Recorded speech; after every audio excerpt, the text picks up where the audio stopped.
rights and global stability. As rapid population growth and migration occur, the management of resources, natural resources, social infrastructure, and economic system intensity is very difficult for nowadays. Understanding these dynamics is crucial for us to develop the thought or critical analysis on these issues for solve various problems in our future. Today's lecture aims to shed light on the multifaceted nature of population exploitation. We will explore the historical context, contemporary issues, and potential solutions. This is not only broaden our understanding but also inspire us to think critically about how we can contribute to the society for the positive changes in our respective fields. Before we begin, I would like to thank our principal who supported us to organize such a kind of short special lecture, and also extend my thanks to the department of the head of the department, Ms. Sentrika, to organize such kind of event, and also extend my welcome to our department teachers as well as the students who are joined together. And apart from that, I also extend the thanks to the technical team and Genius sir for organizing and arranging all these things. So now I will request Sir Genesis to give a brief introduction about our special guest so that you people will understand that how he developed his career with this kind of topic. And he is not from direct from sociology, but he is from geography discipline, and now he is in Poland. So what exactly he has done on this particular issue, sir will give you a brief, and after that, sir, Stabak Roy will start his session. Thank you. Thank you, madam.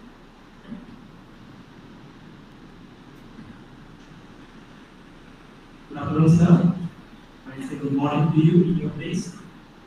So it is my great pleasure to introduce our today's esteemed speaker for this special lecture, Dr. Stabak Roy. Dr. Roy has earned his PhD from Department of Geography, the University in 2023. He has had the unique opportunity to intern in the mayor of Gdansk, Daniel Gabriel Fahrenheit Scholarship Program for international PhD students. Currently, he is a lecturer in the Department of Socioeconomic Geography and Spatial Management at the University of Gdansk, Poland, and served as the director at Yankee Think Tank Academy. With over 2 years of teaching experience and more than 5 years of research experience, Dr. Roy has made significant contribution to projects funded by IST, ICSSR, and the World Bank. His extensive body of work includes numerous publications in both national and international journals and books. His latest publication, Population Distribution of Agartala City and its Significance on Urban Planning and Development, align perfectly with our natural theme of today's program, which is population growth, challenges, stability, and opportunities. So please join me in welcoming today's speaker, Dr. Stabak Roy, whose expertise and innovative research make him an invaluable speaker for our specific activity. Sir, the time is all yours. Thank you. Thank you very much for giving me the opportunity to present before you. So, in the occasion of World Population Day, so we will discuss about population growth, sustainability, and challenges. So, I just would like to share my screen. Just a minute.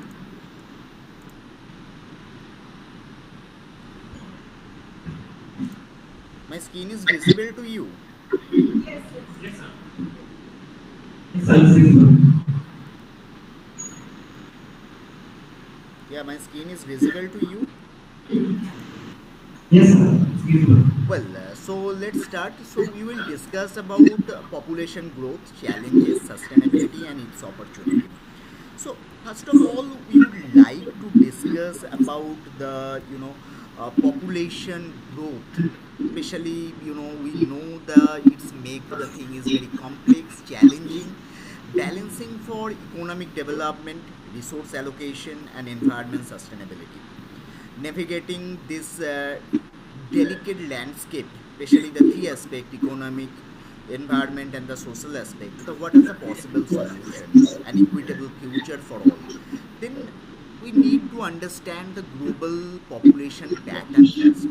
First, population growth as per the latest database is 7.9 billion, and demographic shift is a continuous and dynamic process. The distribution of population is changing. More people live in the urban area, especially in the developing country and developed country also. The population aging also, uh, crucial factor for many developed countries. An uneven population mean development, because population growth is not eventually distributed, with the major growth occurs in the developing region like Africa and Asia, especially the South Asian part of region. So before that, I will just little bit discuss about the theoretical aspect. I mean, it's developed by Skins David in 1940s.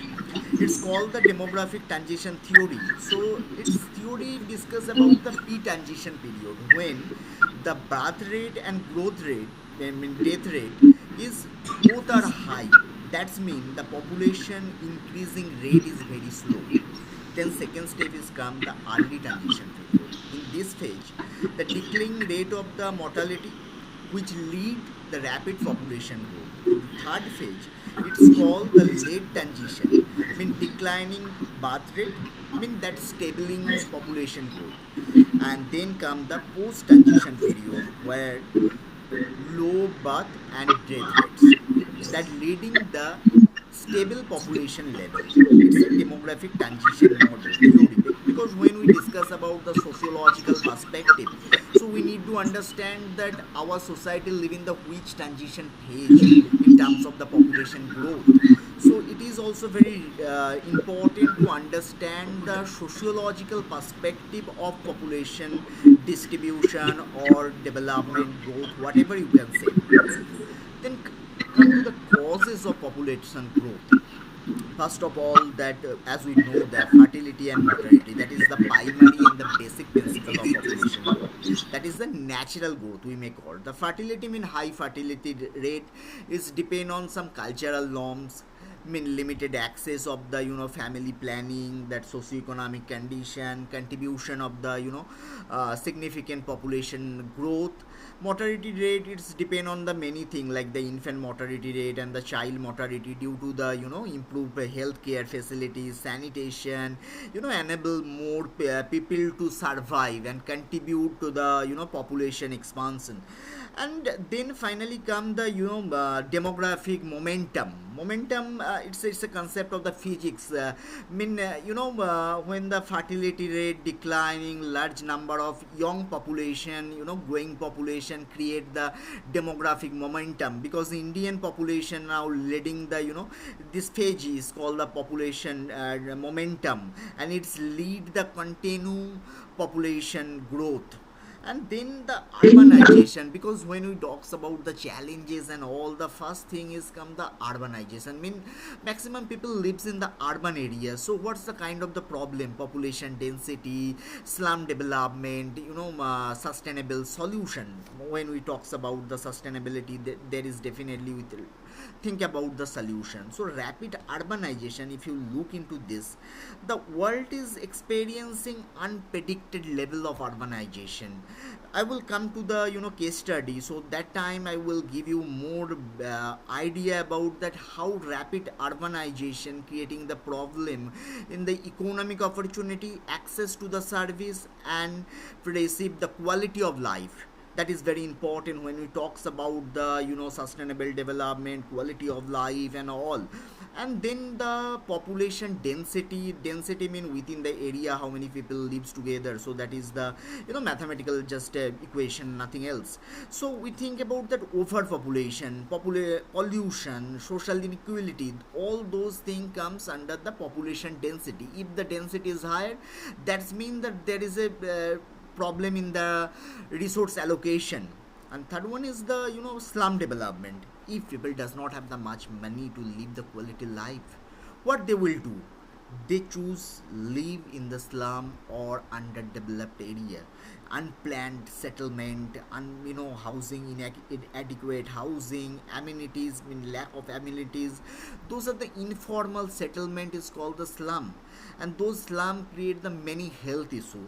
All thing is related to each other. Why people come to the urban area? Because of the economic opportunity. When stop the economic opportunity, so they live somehow, they don't have financial capability, so they lives in the inadequate housing, lack of amenities, so those informal settlements. So even about the story of the Dharavi slum in Mumbai. So it is the largest slum in the world. And in the possible solution, when a policymaker talks about the sustainable solution, you have to look into the economic thing, social and environment, the three basic pillar of sustainability. So that is a basic thing. And the strategies, what will be the strategies? Now we call that as the livability, that create the livability index, whether the city is livable or not. Equitable, whether people have the resource to live or not. And the resilient cities, those concepts are emerging to fight against the all those challenges. Then aging population, this is one of the important factor in the developed country like the Europe and North America. And the demographic shift, and why it is important and what's the effect of that. First of all, that's the create the healthcare facility, the aging population, so they have the burden on the healthcare system. So long term healthcare facilities, and the other thing is nowadays become very much expensive in the medical treatment, and the social support is also required. And then the accessibility challenges with the increasing age, older adult often face the mobility and accessibility issue. Okay, so modernizing to the infrastructure, transportation, public space, all those things are very very important for the support urban infrastructure. Sustainable means city resilience and the livability, whether the city livable for the old age people or not. Even I don't think so Indian city is still thinking about all those things, because in the public space, transport, in the public transport infrastructure for the old age people, is there any plan for uh, or not. And the intergenerational support, the grandfather to father generation and the new generation, so third generation. So it's a robust system of the intergeneration support, how the families and communities is a crucial part for the societal development. Because when I deliver the lecture in the sociology, so you just think in the perspective of the sociological aspect and connect why it is important for the society. Because when we talks about the sustainability, there is a three major thing. One is the economic thing, then the sociological thing, and environmental thing. So if we think in the perspective of the sociological aspect, the aging population is a crucial factor in the social development. What's the role, contribution, whether our city is thinking for them or not? If not, why not? And what will be the suitable policy as academician, what we can do. So then we will discuss about the gender equality and the women's empowerment. It's a broader thing. It is not possible to discuss all the thing within a couple of hours, but I just try to just touch all those points, that the closing and the gender gap, it is very important for the gender equality, that promoting the equal opportunity for the everybody, for in terms of the education, employment, leadership position, everything. So equality is a concept that is uh, in theory and in practical there is a huge differentiation. So I will give you some practical example from the case study, and then the ending the discrimination, why, how, and what is the social discrimination. So we think about that in the harmful nature, what's the norm, and the stereotypic mindset of the people, the perspective, perception, all the thing is related with each other with the come into the inequality in terms of the not only the gender, it's come from the racial inequality, communal inequality, there is a many thing. But if you think about the women empowerment, that is a strengthening the policy, empower the women voice, so there is some reservation and all. But whether those policy really resolve the problem, in if you look into the in terms of the growing population, so people, why people become corrupted, even if you're the student of the sociology, you know the theory of the corruption. So how corruption is associated with the population growth. Those countries having the largest population, they are more corrupted, there is a theory. So how we can tackle all those things, the social morality, if you think about the population growth and all, because we always think about the infrastructural problem, equality, other facilities like the healthcare for service. But if you think about the sociological aspect, the whether the corruption is a problem of overpopulation or not, people getting the job, but somehow they want to get a job, but they are taking the wrong path. So that is also problem of the overpopulation. But we need to think what will be the possible solution. Well, so next we will discuss about the access to the education and family planning. Well, educational opportunity, but thing is the universal access to the quality of education. But how? Everywhere you need to ask the question how. Whether our policies support that, particularly for the girls and women, in the crucial for the empowering the individual, driving up the economic development, promoting societal progress. Family planning, everybody need to the family services, including access to the everything, mean reproduction, every decision should be made by the both husband and wife. So in that case, whether they have the equity, so they think liberally or not. So family planning is very very important, and whether there is a resource to take care of their babies, that is also think into the economic perspective. And what become the barrier in these all those cases, addressing the socio-economic factor, culture, geographical barrier, limited access to the education, family planning and resources, all those things. If you look into the holistic approach, that integrating education, family planning, and it is incentive broad the border of effort to promote the gender equity, improve the public health, support the sustainable livelihood that can amplify the position of the impact on the individual, families and communities. That if you make together, that's mean the society, individual, family and community, they comes under the society. So it is a holistic approach. If you look into the access to the education and family planning, how the society will grow up. Then the sustainable development goal, when you talks about the sustainability, definitely as per the UN sustainable development goal, they provide some framework to challenge the population growth, promote sustainability development worldwide, and integrating strategies how they will do. Even if you look into the Europe, so they very strictly work on the sustainable development and the family planning, community development planning. Everywhere they have the certain plan, policy and the proper execution. And then the empowering communities, so through the community we can develop the society, particularly marginalized population. Even if we talk about the Tripura, because maximum student in Aligarh college come from the marginalized section of the society. So whether they are that much of policy for empower the community, the participate of the decision making of the their community, society and state as a whole, and that is the implication of the sustainable solution. And that the monetization process, how we will monetize, the regular monetization is very much important, that evaluating the impact of the population, related to the innovation of the achieving SDGs, means sustainable development goals, and that is very much crucial. Why we are lag behind in the sustainable development goal? That water for all, that's the it is required the food for everybody, but still people are suffering. If you look into the city, people are still begging. But why? How far we are from the sustainable development goal, and whether just we blaming the population growth, but is there any policy? If the policy is there, so why is the implementation? So there is come the monitoring progress, and it's come under this particular section. We need to focus on everything.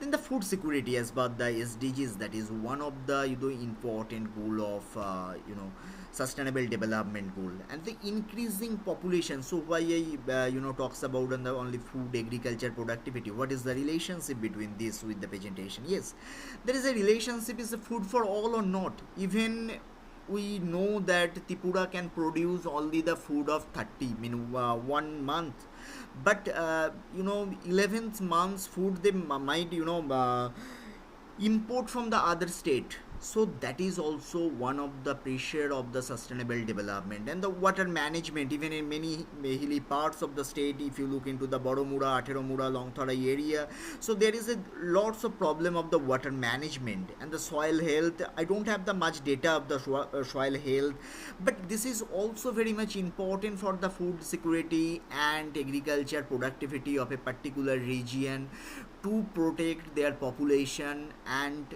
growth, to mitigate the challenges. Then the water scarcity and that problem, that water resource management, why it is so important, that water scarcity is not only for the agriculture, population they need for many other purposes, for industrial development, growth, and the, because what's the reason behind that? If you need to think about the only population growth, there is also role of the climate change, unsuitable water uses pattern, and unequal access. All people don't have the access to the water, proper infrastructure, face the significant barrier for the securing safe, affordable, and the sufficient water supply. And the technological solution, now we are talks about AI, machine learning, deep learning, all those things. But those things, yes, water treatment plant, distillation, recycling, smart integration, irrigation system, but that is very much costly. Whether the society or community able to afford this system technology, that is also keep in your mind when we go for the policy making and all. So integrated approach mean when we addressing water scarcity, that holistically we need to think about the multiple stakeholder. We think about infrastructure, policy reformation, community engagement, to ensure the equitable and resilient water resource management. And then we think about the energy demand.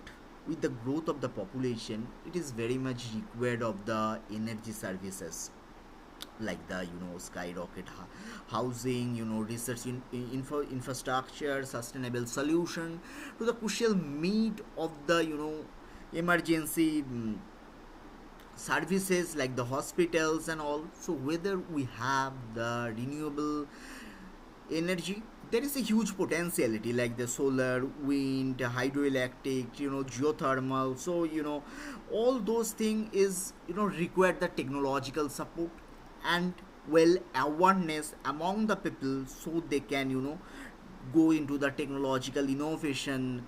So panel efficiency, when you go for the solar panel, so that the how we increase the efficiency, wind turbulation design, those are the technological innovation. And most importantly, we need to think about the policy. The policy is a supportive government policy, that is very much required. When we talks about the policy, government, nature of the government, whether that is the pro capitalistic or pro socialistic, so that is very much important. Nowadays no government is nowadays not fully capitalistic or socialistic. That is mean why I use the term pro. Pro is very important, whether their nature or intent toward the society. So that is very important when the policy framework and policy implementation come into the point to discuss about the solution. Then the climate change and environmental sustainability. When talks about the sustainability, definitely we cover some part of the social issue, social sustainability, economic sustainability, and now we'll discuss about environmental sustainability. What is the threat of environment? Well, biodiversity lost. Most of the student from Tripura, you know that situation of your state. So environmental degradation, forest degradation, you can see last 10 years I was there from 2012 to 2022, so I know little bit of that, the environmental degradation. If you some measured, even you can do some geographical geospatial measure like the NDVI, normalized vegetation index, so you can see that been huge loss of environmental, uh, the what is called biodiversity loss. That is a significant risks in the ecosystem and the sustainable imperatives. So sustainable imperatives, what is important, why we will discuss on that in terms of the environmental thing, because it is crucial to habitable world, mean current and the future generation. If you think about the profitability in terms of the economic development, it might suffer in the future generation because that is not eco-friendly factors, non-renewable resources, the sustainable resource management and conservational effort, that is very very important for protecting environmental sustainability and climate change measure. And what's the reason and all those things, the biodiversity loss, ecosystem preservation. If you think about the biodiversity declination, so what will happen, that the habitat destruction, population, climate change, overexploitation, the lead to alarming rate of biodiversity loss, threatening the decline of the balancing ecosystem all around the world, not about the state, country or region, it's all around the world.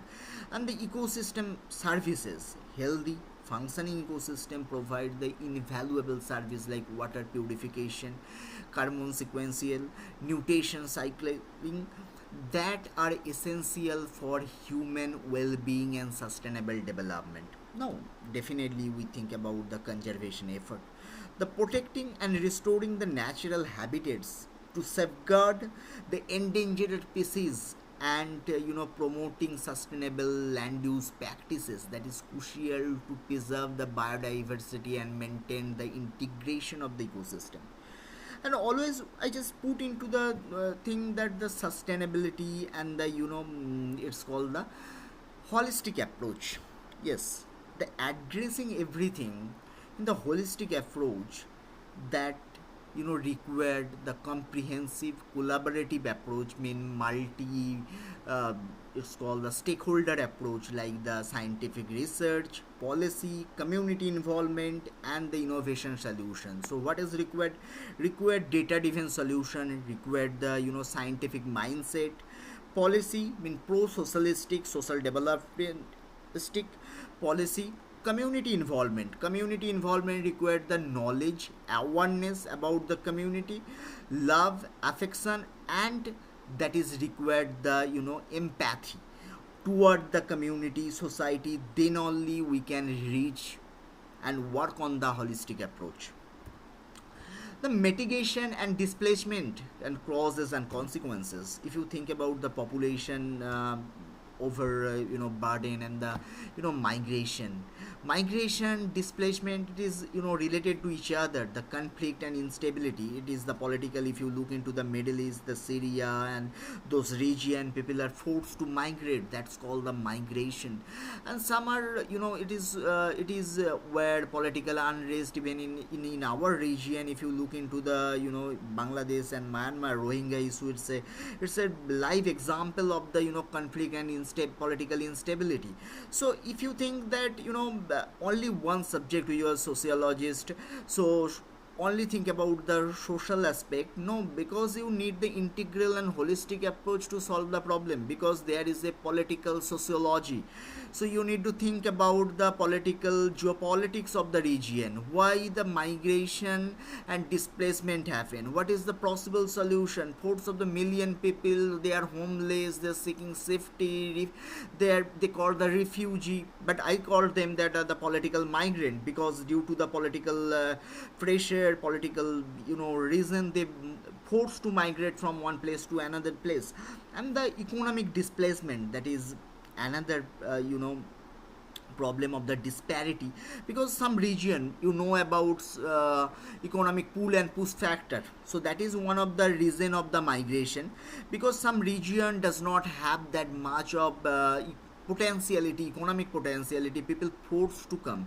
So if you look into the case of Agartala city, so there is a only big city in the state, so many people try to come in Agartala city for the economic purpose, for education, for health. Everybody, they are migrated from the job perspective, living standard, for many things they live, for the economic disparity. And the environmental factor also another crucial factor for the developed country. So people shift from the big city to small city, from older city to newest city, because of the environmental degradation, air quality. They are much think about the pollution, air pollution. There is very less complain on water pollution, but mostly air pollution is a crucial factor in the developed country. So they shift one place to another place due to the good weather and climate. And the humanitarian crisis we know, and the mass migration, so everything is might be for the environmental factor for few reasons. And the demographic shift, the changing demographic pattern, such as the aging population, uneven distribution of the resource, can contribute to the need of the population, may force people to relocate from one place to another place. And the technology, definitely I'm very much passionate with this because technological advancement with the terms of the AI, machine learning and deep learning, and how it is related with the population dynamics. So as a researcher, our we look into the data, because all the decision of the policymaker is not come through the decision data driven. That's called the decision making system. So big data analytics is very much important. Not only data analysis, we need to think one step ahead, that is called the data analytics, to leverage the big data to advance the system to uncover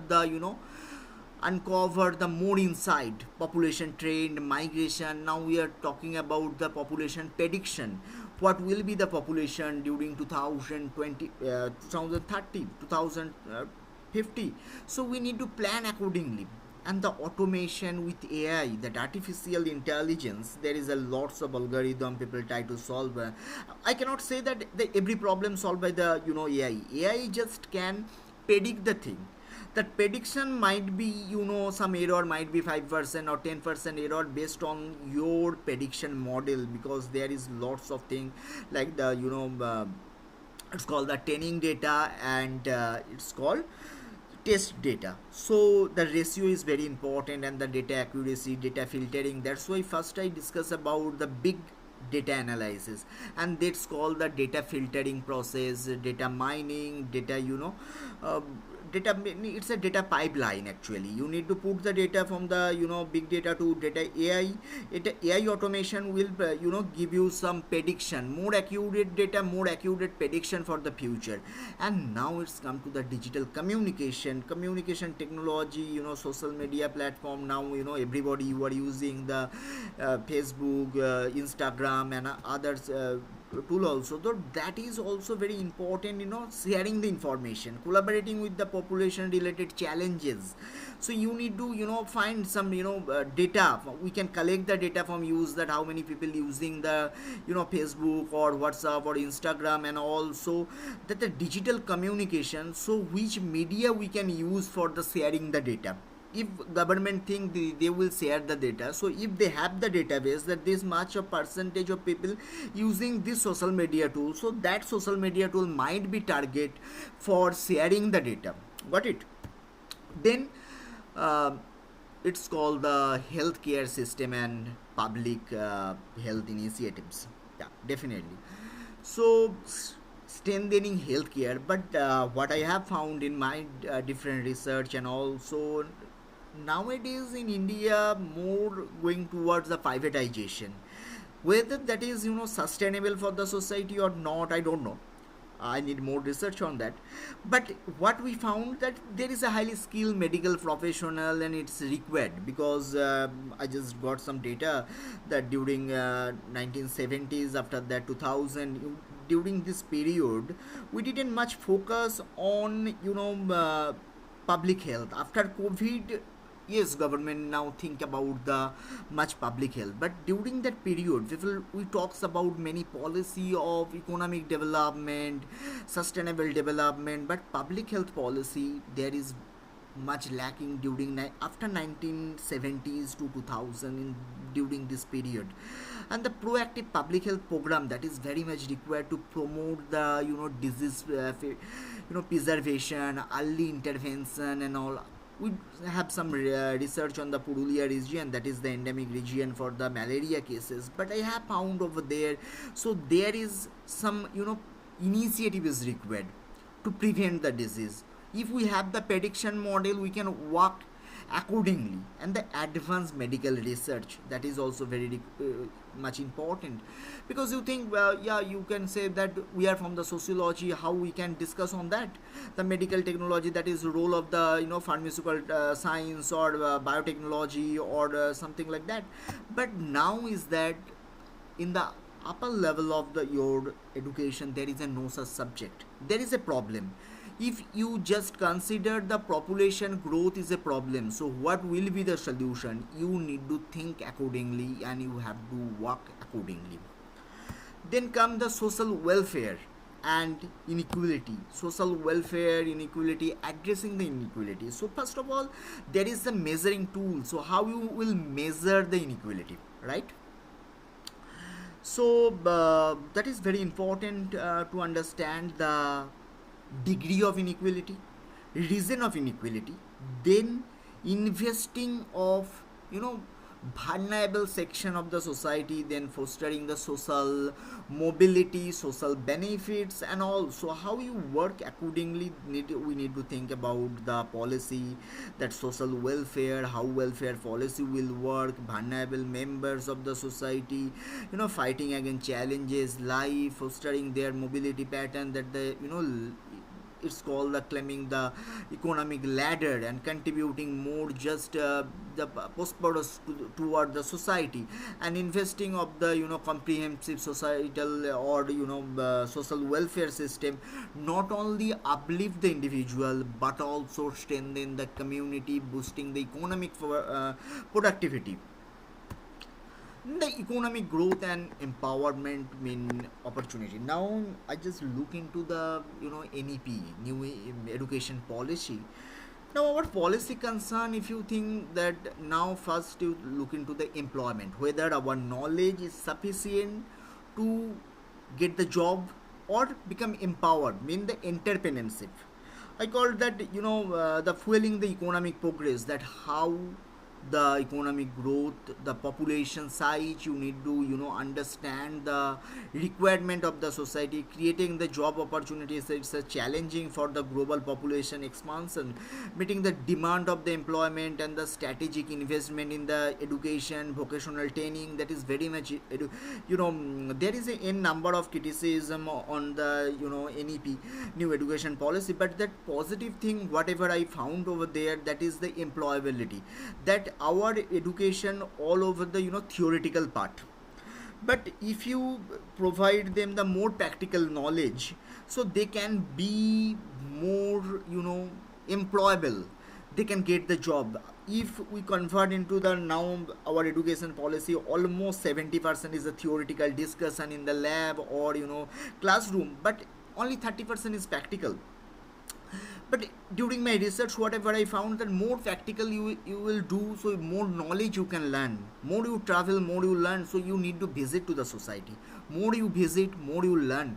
That is the common phenomenon. Apart from the book, they can solve the problem. So this is the positive sign. And the empowering the empower entrepreneurship, so that is very much important. How the social capital, social mobilization that is required, there is a number of policies so people can work in the different sector and to solve the social problem, how NGOs are work so on that. And that is the thing. And the city sustainability planning and also donation, growth, renewable energy resource, all I have discussed. Because every developing country, if you I have the very good case study of the Czech Republic. So they build a green building. Even every rooftop they need to plant the tree for the for the temperature control, mean environmental control. They produce the much greenery in their city. Every house they need to produce, otherwise they need to give some fine also. So Czech Republic, they have the policy. Even if you look into the many cities, they are using all those green building infrastructure and all. Even all they are talks about the public transport system, green public transport system. And also that is most important for the sustainable city planning. But overpopulation is really a problem for developing country. And the multimodal transportation, so that is also very important, that how and what are the sustainable multimodal transport system. If you think about that, whether that's the cycling, we have the cycle route in Agartala city, or any city. You can consider any city of the India. We have the cycle route. But if you look into the developed country, I was there in Poland. So my experience concerned that in Poland, Krakow, Warsaw and Gdansk, they have almost 90% city area having the cycling facility. People can travel to cycle by that is very much important for that. Parking area, cycling parking area and all. So that is very much. And the footpath, even we don't have the proper footpath. So if you think about that in the developing country, even I just share some information. Because just last week I watching television and the news channel. So I saw that the 90% footpath of Kolkata, that's occupied by the hawkers. So people cannot walk properly on the street. So how come we think about the sustainable city planning? Even if you go for the against the remove the hawkers from the street, so there will be some social worker, they will protest. What will be their livelihood? So there is a fallacy in your policy. You need to focus on that policy, then only we can solve the problem, definitely. Now I come into the point. That's the thing, the governance policy framework. Effective policy making, multilateral cooperation and the cooperatives, and that is important. And the inclusive governance, that is very much important. Whatever I discuss, the efficiency policy making that is required, what is the efficiency regulation framework. But monetization, what is the monetization? But that is called the uh, inclusive governance. So they are engaging more stakeholder, including the marginalized section of the communities, not only the economical, societal, by the religious and the other minorities, whatever criteria it is. That is also required for the policy making process, and need to understand the perspective of the all people. That is called the bottom up approach of the policy making. And the adaptive capacity, the flexibility and the adaptive policy framework. So whether we are learning from the developed country, or best practice, not only the developed country, they have also some mistakes also, they learn from the mistakes. But we have some bias. It's called the it's called the confirmation bias. Who are from the psychologists, they know that what is confirmation bias. We just make a policy and we try to get the information and data to support our policy, but that is not so much flexible. That is the main reason, our adaptive capacity. Got it? Then the international cooperation and collaboration, that is also few layer, that is the global partnership. But the cross border initiative that is required the more political stability, organization, and the stakeholder knowledge. That's why I come into the second point in the knowledge sharing. So if we have the data, the best practice, information, and innovative solution across the countries or region, to collect them, learn from them, find out the most suitable policy, to manage the population dynamics. And multilateral funding also required from the international institute, developmental bank, the donor countries, to support the population forces program and initiative all around the world. And the diplomatic effort is very very much important, because everything is associated, because our implementing authority associated with the uh, political dimension and direction. So that is also very important, that which direction and dimension in our society is driven toward the goal. And the diplomats are been work on that only, according to the policy, diplomatic dialogues, negotiation, fostering the greater international collaboration, resolve the problem, establishing government framework, and promote the sustainable population management. Well, and the ethical consideration for population management, it is very much important. But in India we don't have that much of the data protection act, because when everybody, even including the gender and sex, we cannot share the data. That is, there should be very strict data protection law.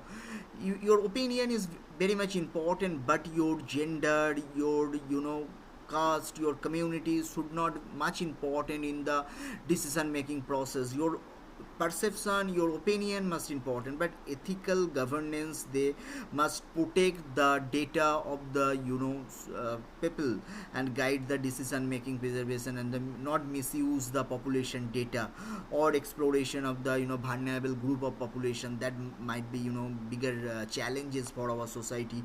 Data protection, the right, this is come under the human right protection act. Your freedom of movement, privacy within the population management, so that is very much into. But due to the in population overpopulation, sometime it is the vulnerable. Sometime even in your mobile, some data, they use your, they just use your data. They send you the different ads. How they can do it? Because our privacy policy is not so strong. That's why they can do it. Well, then come the dynamic divided and youth empowerment. That is some point we will already discuss about, that access to education, gainful employment, that is, and the civic participation, that is very much important. But our civil society is not much concerned about all those things. That's why our population problem remains same. Overpopulation, population growth, whatever we are talking, that is problem. And the inclusive and equitable development, already we had discussed about that, equatorial opportunity, inclusive policy making, bridging the sorry, and the equitable resource allocation, that is also very much important in terms of the healthcare, infrastructure, educational services, an accessible manner across the all segment of the population. Then resilience and adaptive population challenges, that the adaptive capacity, disaster risk management, climate adaptation, social cohesion, those are the resilience and adaptation to population challenges. We need to be very much adaptive, and the very much aware about the disaster risks, been during risks, even the pre-disaster policy, during disaster, and the post-disaster management, that should be very clear. And the climate adaptation, how we are planning, how we are fighting against them. And the social cohesion, that is also important for social connection, community engagement, a sense of shared purpose. Okay, population ability to withstand and recover the challenges, and opportunity and innovation and entrepreneurship is very much important, that the entrepreneurship, social entrepreneurship we talks about, but how government support the fostering the cultural social entrepreneurship can develop for the noble business model and the sustainable venture to tackling the population issue. So collaborative ecosystem, that's mean it's required the PPP model by private participation, and that catalyze the development and the scaling up the innovative solution in population related challenges. And in conclusion, we might say that the challenges by the global population growth, we must remain the steadfast in our commitment to build more sustainable and equitable future by harnessing innovation, fostering the international collaboration, and empowering the people by social empower social, it's called the sorry, social entrepreneurship, yes, and they empower people, and we unlock the potentiality and perspective of the growth of the you know opportunity for all. This is the basic thing. So I will go into, sorry, I will come into the second part of the presentation, that is the case study. Well, so second part we will discuss about the case study of Agartala. Here I would like to share just okay. I'm much thankful to Dr. Saptarshi Mitra actually.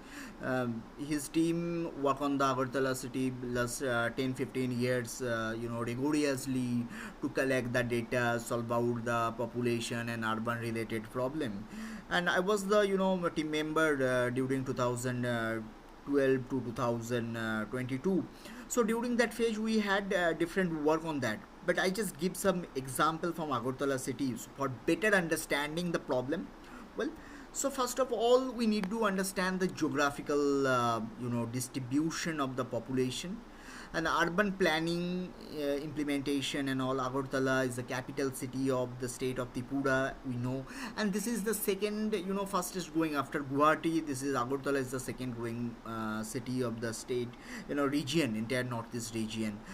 But the question is the Agartala dynamic, demographic landscape, it's really livable or not. So what's the planning implementation policy? So if you look into the map, the center part of the map, that is it's called the CBD, Central Business District. One side is the Bortola region, very well about the all those terms, that's why I am telling. So and another part is the old motor stand.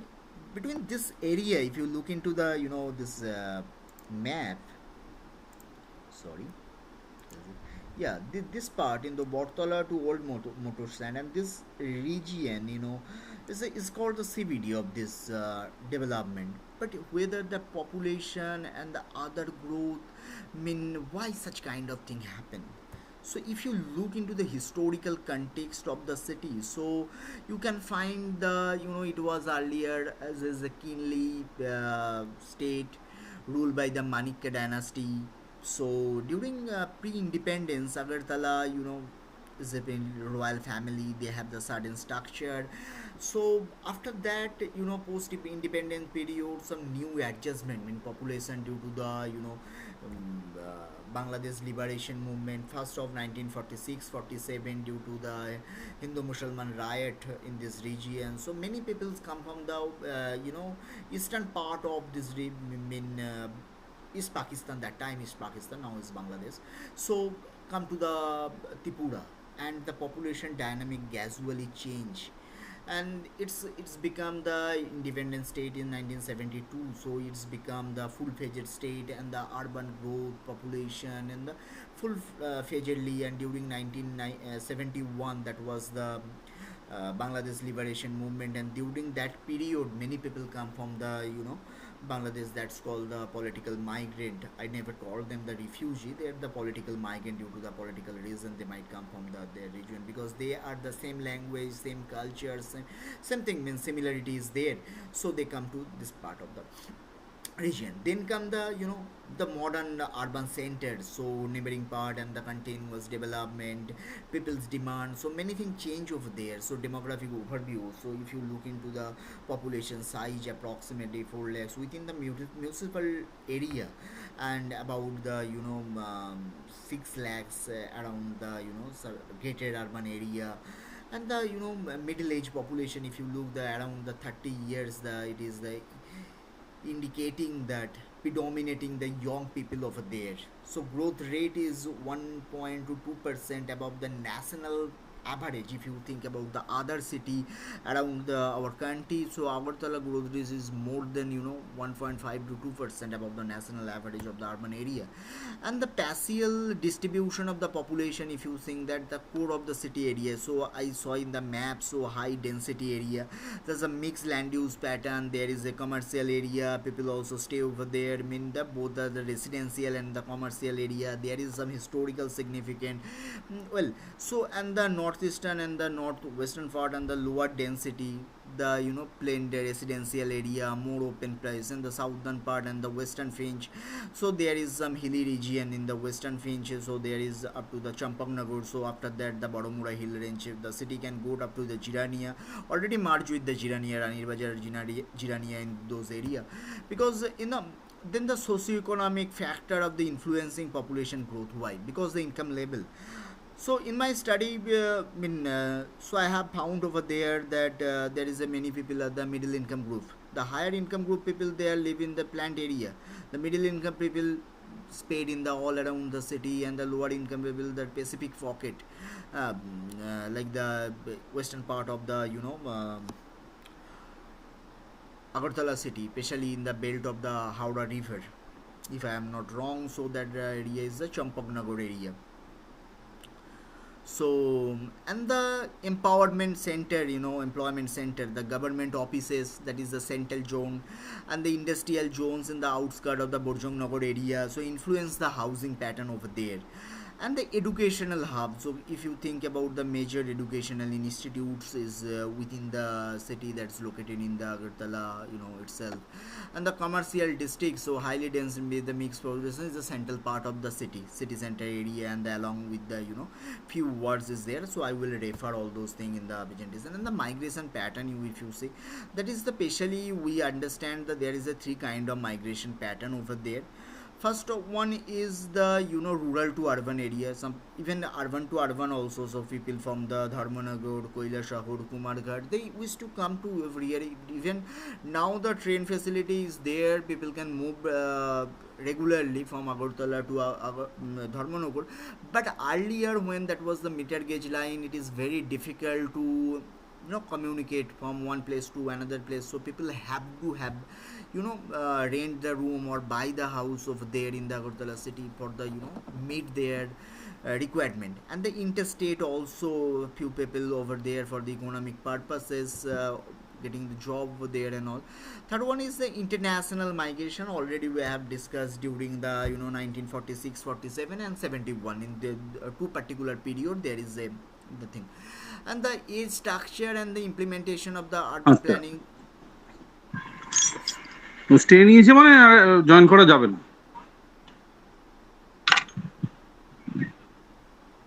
So and the educational need and employment focuses all those things. So division I will management not go এটা into কোথাকার the division details. Then? And most of the হাইকোর্টের important thing division that division পেয়ে যেন একটা সিদ্ধান্ত নিয়ে নিল যে যে ফ্যাকাল্টি জয়েন করবে না।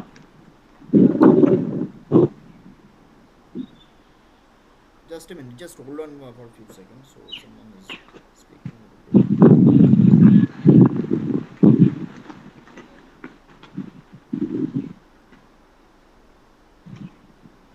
আচ্ছা,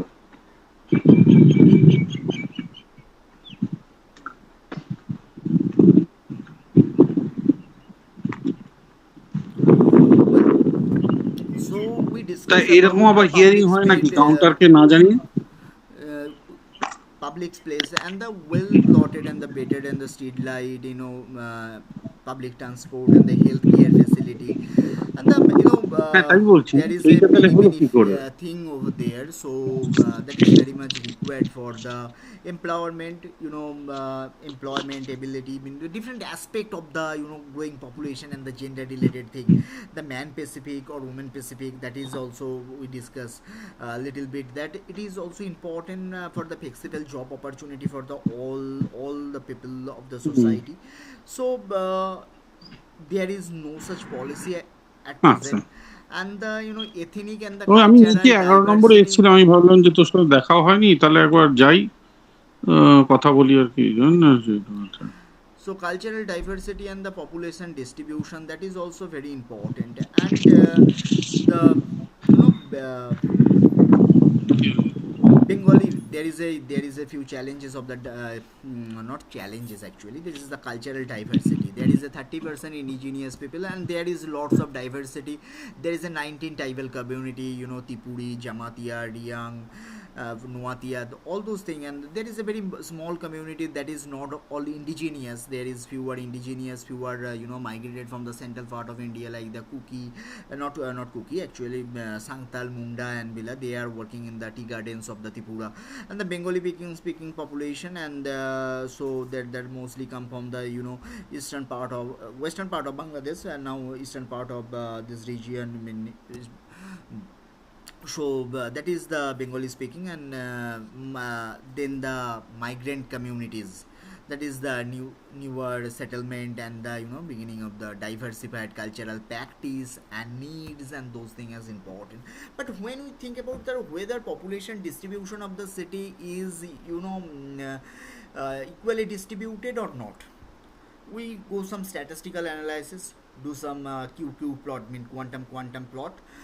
From this plot, we have found that yes, population is asymmetrically distribution, mean all the wards of the city is not equally distributed. Well, then so we plot in the map. So even we use some technique that's called a synthetic indicator, and some is called the alternative synthetic indicator. From the synthetic indicator, we have found that the central part on the 17 number word from the Agartala and motor stand area in this region. So that's a highly dense population. Then now is 51 words, because I when I was there in Tripura during 19 during 2012 to 2000 22, that time. So there is a 49 words, just I complete this research in 2021. So we have found that the most of the central part, if you look, their population is a mostly dense, and if you the population density mean the 20 0.41% of highly dense word mean and 36%, I mean 30% what is the mostly dense population in the you know Agartala city. If you look into the low or very low density, they are outside, I mean outskirts of the city, because northern part there is a uh, this is the one ward number 1 and 2 in this region, there is a airport. So that there is a some policy related issue, so there is a no big houses in the so some problem is there from Champamura. Yes, that time this region, the river Howrah is there in the ward 9. So this region is a mostly agricultural practice. You think that city region there is agriculture, yes, there is some agricultural practice over there, people are live over there. There is some slum area is also there. From there, even 33 number ward, there is a very high population because of the population and the nearby the Bangladesh border, and also in this region. And if you look into partial pattern, so if you zonation model, so we have proposed one model. So if the central part is the Bortola region, from the east and west, and the growth pattern, we have found that the mostly growth in the eastern part, because there is this plain land, and now it's merged with the Ranir Bajar, then Jirania, and up to you know Champaknagar, so it will merge one day. But in the western part, due to the international border, so there is some issue. They cannot mean growth toward the western part, and the northern part also, and the southern part now it's come to Amtoli and Surjamani Nagar is already come under municipality area, but gradually it's go toward the Bishalgarh area. Got it? And that's if you look into the network pattern, that why people want to stay over there, the density of the road and distribution of the different services, kind of thing. So there is a lots of road connectivity over there in compared to the if you look into central part and the outside part. So this is the central part, you just see the density, and this part in the northern part, the Singarbil area or the Northsingar area, so there is a very less number of road density also. Even if you see the density pattern over here, so you can find the road density and population density is correlated with each other. Where the road density is high, in that region population density also become high. Got it? And now we come to the partial pattern of the different infrastructure. Why central part of the Agartala is mostly developed? Because of the there is some the school, private school. If you look into the green color, that is the private school, and the most of the government schools are located in the central part. If you go outside, that the number of school is the decrease.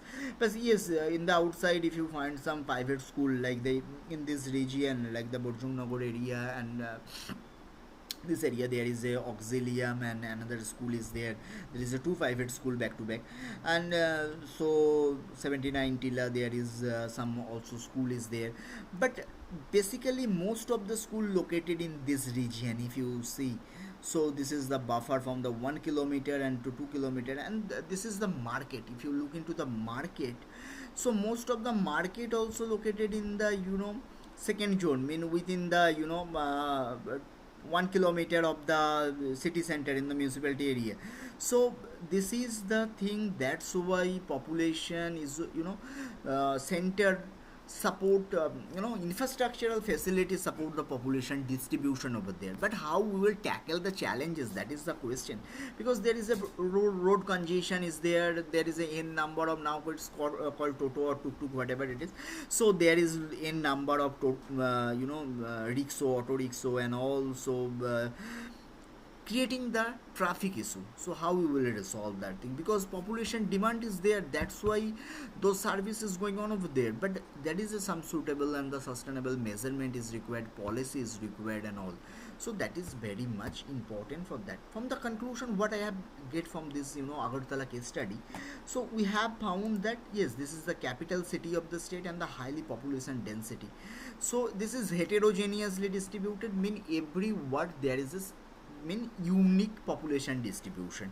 You cannot compare with the number ward with number 1 with number 49, because there is lots of differences. Ramnagar area, that is the high income population zone.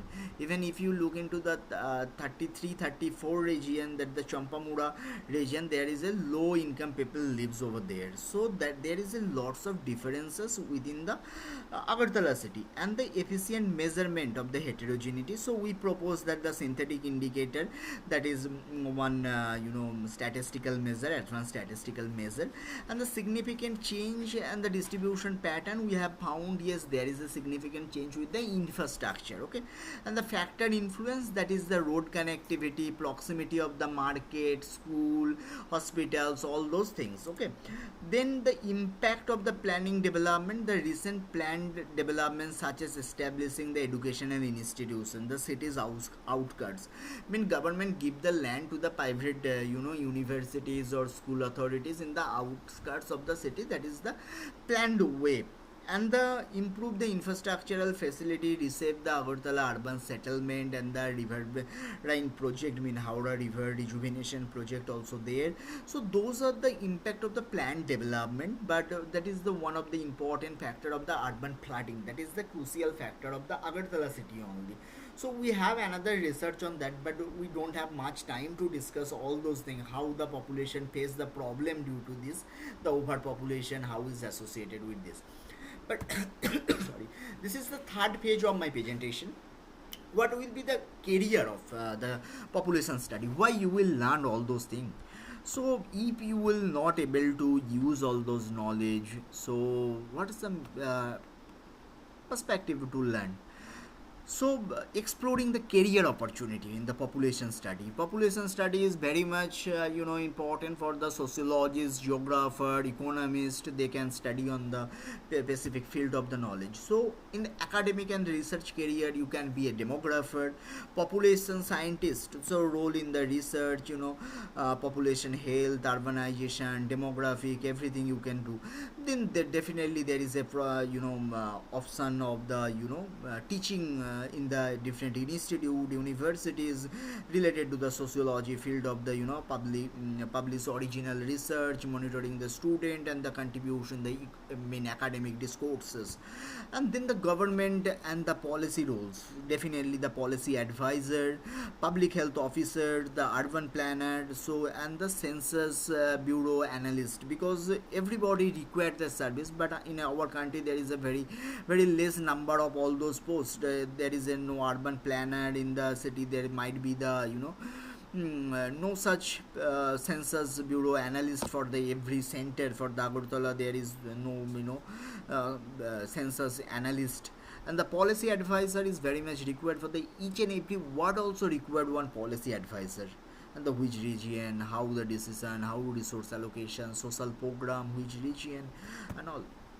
Then the international and development organization, and definitely the program officer, they have the lots of fund and the lots of program over there. So the UN health, World Health Organization, and the different NGOs, there is coordination. So if anybody of you the students are interested to want to learn more about this, you can just write to us, so I can provide you all those information, so that you can also directly apply to all those international organization. And development consultant, so you can work because our KNB organization, think tank academy, work as a development consultant. So we analyze the population data, inform the sustainable development strategies, prepare the policy for the organization. And then the humanitarian aid, especially in the Eastern Europe, Africa, those region very much required in the population displacement due to the environmental factor, refugee movement related to the humanitarian crisis, development implementation program and all. So it is also very much required for the people. So you can also get job in the humanitarian aid worker. And the private sector is market research analyst. So you can work as a market analyst, because suppose you want to launch one new product, so you need to understand what is your market, who will be your suitable customer, what will be their age, and also everything you need to know. You need to understand all those things, then only you can provide this thing well. Then come the data scientist post. That is also important, but you need not to know the code and all. Now AI will write the code for you, even the debugging also AI can do. You just need to implement all those things in the statistical technique and all.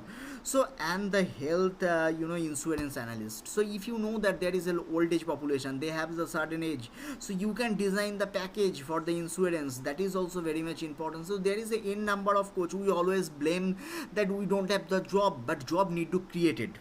So you need to build the knowledge. So first of all we need to do the mindset, then we can create the skill set. So there is a more than 1500 different job opportunity for the population studies. They might come from the sociology, might come from the geography, might come from the economics, any discipline. If you have the certain skill, you can get the job over there. So even non-profit organization, even NGOs, so advocacy specialist, community outreach coordinator, so many program is there even in the grant writer. So if you can write that how to bring the fund, So suppose as a researcher we write the fund for the individual project, so for the public work or the kind of the population, it is very important to write the fund for the donor, ask for the money, and you can earn. There is a lots of scope. I just can't say that why it is important and what's the essential skill you can. The background I have already mentioned, that the demography, well, you are all from the sociology, public health, statistics, geography, economics. They can be the educational background. The analytical skill, what is required? That is the basic interpretation and analysis skill. That is the analytical skill. You need to interpret the data. And the research proficiency, it is required because experiencing in conducting and managing the research project. So get the data, how you will get the data, what nature of data you have required. And the technical skill, you have the proficiency of the software like the SPSS, R, Stata, Minitab, anything, any software you can learn. There is a number of course also, so you can join over there. And the communication, I believe that you have the very good communication skill. I have very good communication skills, so you can speak in English well, so you can also communicate very well. So that is basic skill. And the policy understanding, so demographic trend to understand the policy and planning, so that is one skill. So that's the essential skill and qualification. If you meet all those skills, you can easily crack the job over there. And the professional development and networking, join the professional associates. So you should be member of the population association of India. Even in America also they have the largest chain actually, so that's why I mentioned over there that. And then International Union of the Scientific Study of Population, those have the lots of resource, lots of papers, and also you can meet the expert and all. In the conference and workshop, you always think about that it is not related to our subject, our field. Why should I will join in the conference? But it will give you the immense scope to learn about the recent research. You can meet many people, professionals, so that you can build the network, look into the opportunity. So always, if you get the opportunity to attend the conference and workshop, you should attend. Don't think about the registration fees. And also I also understand the mindset of the students, so they know 500 rupees I'm not going to pay. But this 500 rupees give you the professional networking skill, networking, so that you can leverage your proficiency and the persuade the intensity. So it is also in institute have tie up with the different municipalities, different companies, so hands-on trainings. And also if anybody is interested, just they have some fund, even government institute and all, even Agartala municipality, they have some certain, I think, program. Earlier there was some program, so they will pay, might be the 6,000 or something like that. So you can collect the data, you can work, you can just submit one report, and they will fund for the 6 month. And the continuous learning, so there is a number of mock, that open learning system, so you can learn from the Niftil and anywhere. So if you not require the degree, you need not to certificate, you need not to pay, you just learn, because your knowledge only can defend you. Your degree cannot defend you, your knowledge can defend you. But I think this much is enough for one day lecture. Thank you very much for giving me the opportunity to present over here. Thank you.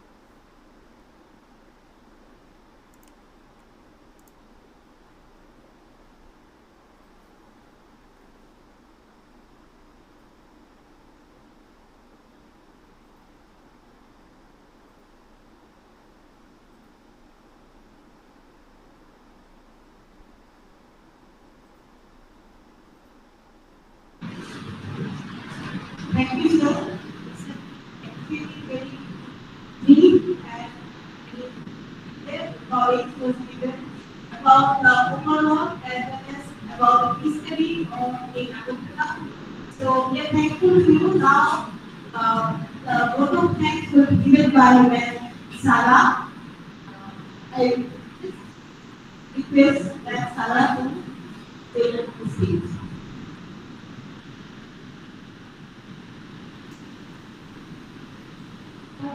for I'd like to extend on that what doctors, doctors, or